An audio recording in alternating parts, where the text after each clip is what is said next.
What's up, guys? Thank you for tuning in. If you like what you see, check out the entire episode at patreon.com/partywithstrategy. Every single week is a bonus episode. That's 4 episodes a month for $5. In a time where everything's overpriced, we're bringing back the clearance rack, baby. Let's go, champ. We'll see you over there. Enjoy the preview.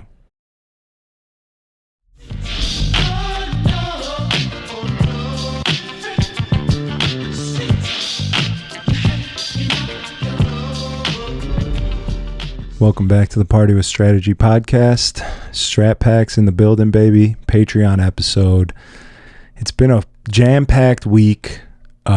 We skipped the solo app for last week.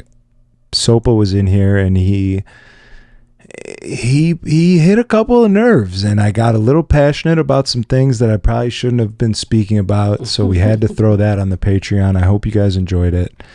It was a good app. It was fun. It was nice to film with him. I actually I've known him for a long time, but we've never had a real conversation. I feel like he's always been a little bit more quiet and timid, and I feel like as of recently he's been coming out of his shell a bit, which is probably at least some part of the reason he wanted to do the pod. So that was cool. Good episode. I felt it worthy. Patreon worthy. You guys are the real supporters, and I do absolutely feel a alliance. No, not an alliance. I feel a what's the word I'm looking for? Affirmation? No. I feel indebted to you to give you something worthy.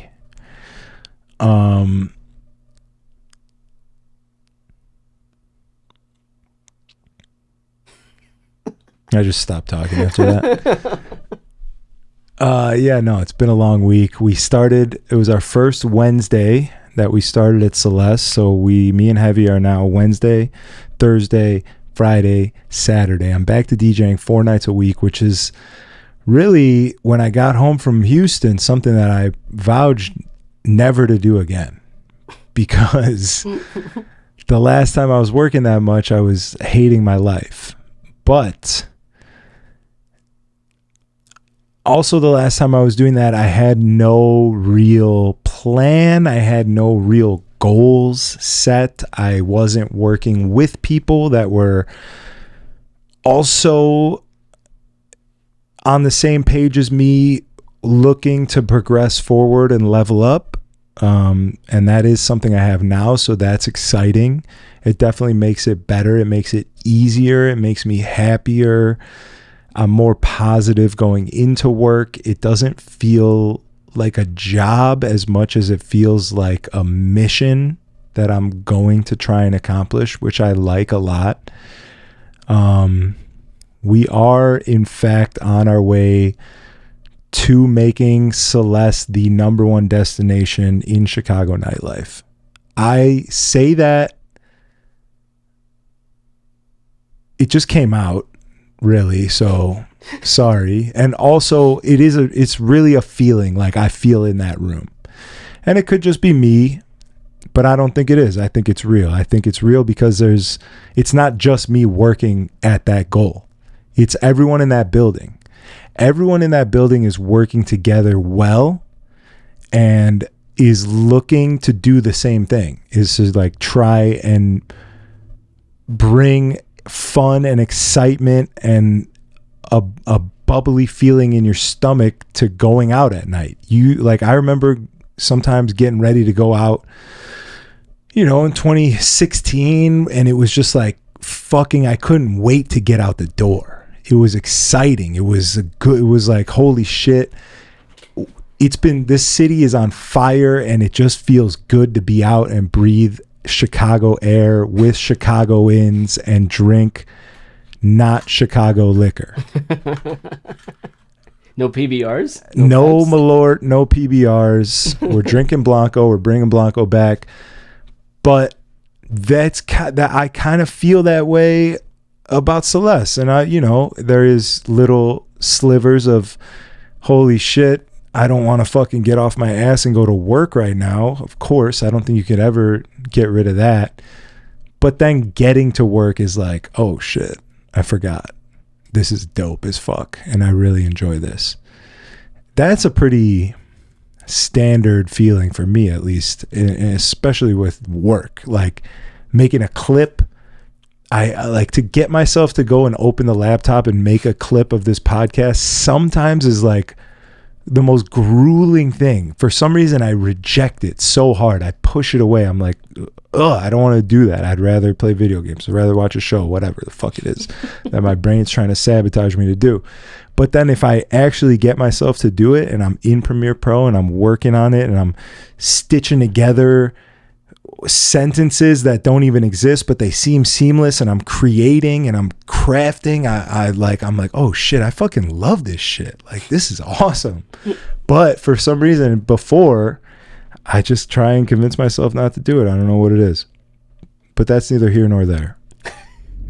Shouts to Long Drink for sponsoring the podcast. Absolutely the best cocktail you can get out there. That's exactly what it is. A cocktail in a can. It's not a seltzer, as you can tell. It's not in one of those stupid, long, skinny cans that makes you look like an idiot stick when you're drinking it. This is good stuff. Anyone I give one of these to ask me what it is, where they can get it, and why they haven't had it before. I'm putting people on. You guys are next. Thank you for watching. Enjoy the program. Go to your local liquor store. Target's got them, wherever you can. Grab a long drink today. Enjoy. Watch the pod. Let's get back to it. Thank you. Celeste is absolutely, I think, on its way to becoming the number one nightlife destination in Chicago, Illinois. For 4 out of the 6 days, 7 days? Just in general, the way that I would be DJing in Chicago with aspirations to DJ at Excalibur, Spy Bar. No, I was gonna go even outside of the city. How could I'm blanking on the name of this place that was Where? In Houston. What was the big club in Houston that all the Spider and Scene and like all the big open format guys would play at? Aura. Yeah. Like the way that I had never been to Houston in my life in 2016, but I knew that there was this one club there that if I ever went there, that's where I wanted to go, because the right people were playing there and the right team was running it, or whatever the fuck it was. I knew about it. It had buzz outside of its own city. I think that that's what we are going to turn Celeste into. I think people are going to come to Chicago and want to go to Celeste because of what we, as in me, Heavy, Jamel, Bella, Adam, Carmen,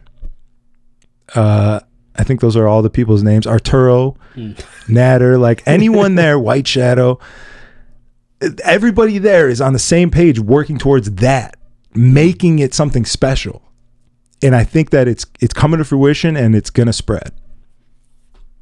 I can see that. That's how it works. You know what I'm saying? From the decor to the music to the people there to the customers that are coming. Omar, how could I fucking forget Omar? I want to talk about Omar, bro. Absolutely a killer doorman. It was all, Morgan is number one to me. There's no doubt about it. Morgan McMeal, to me, has always been like the doorman of all doormen. He's up there. He's witty. He's fun. He's angry sometimes. He's working hard, whatever. Like, he's doing work up there. Omar is absolutely doing that and then some. Like, that boy is out there crushing, dog. Like, talking to people, being a positive person. Like, I haven't seen him get mad once. I don't know how he even does it. Working the door is absolutely the toughest job because you just have shitheads that you have to deal with all night, nonstop. People getting kicked out. People telling you that you suck because you won't let them in. Drunk assholes that are walking by talking shit. Like anything. Just anything could happen on the street. It's mayhem. It's chaotic. and he's out there crushing it, staying positive, and being like, he's the first person you see when you walk up to that place. And truly, I think this whole thing I'm talking about starts with that. Before you even walk in the door, when you're standing on the sidewalk and you're just looking at the doors, you got this man there and you're like, damn, this dude's cool. Maybe I will go in there. He's telling you how good, how nice you look, how fucking sweet of a couple it is, whatever it is. Yo, come check out this building. Come check out what we're doing in here. We got 4 floors. Start on the first floor, work your way up, and just enjoy. There's different stuff going on. Every floor has its own aesthetic, and they're working hard to keep the vibe different. You feel like you're transporting into different places every floor that you move through in there. And I'm high as hell. And that's just what it is. But yeah, shouts to Omar. I'm very sorry. I can't believe I forgot that. It's dope, bro. It's really dope, and I'm excited for it. We started Wednesday, industry night on the 2nd floor. That's also the cool part about working there 4 nights a week is so much different from working at another spot 4 nights a week, because there's different floors and we're playing different music and it's a different vibe. And it's even Thursday in the Garden is a different setup, right? I'm not on my laptop. I'm on sticks. It's fun. It's new. It's exciting. I'm learning again. Like, you forget that learning is a huge part of the fun of doing anything. I think back to like the beginning of DJing, and half of it is just like learning, feeling that feeling for the first time when you do a dope transition or something and someone enjoys it, that exhilarating feeling. Like, you get that from learning. Not, I think the well runs dry if you're just doing it based off of something that you've already done. You're doing the same thing 1,000 times over and over because you're good at it. That feeling of damn, this feels good, I think that well runs dry. For sure. Learning new shit and progressing as a human and as a DJ is dope. Yeah, Wednesdays on the 2nd floor, industry night, 25% discount for the industry.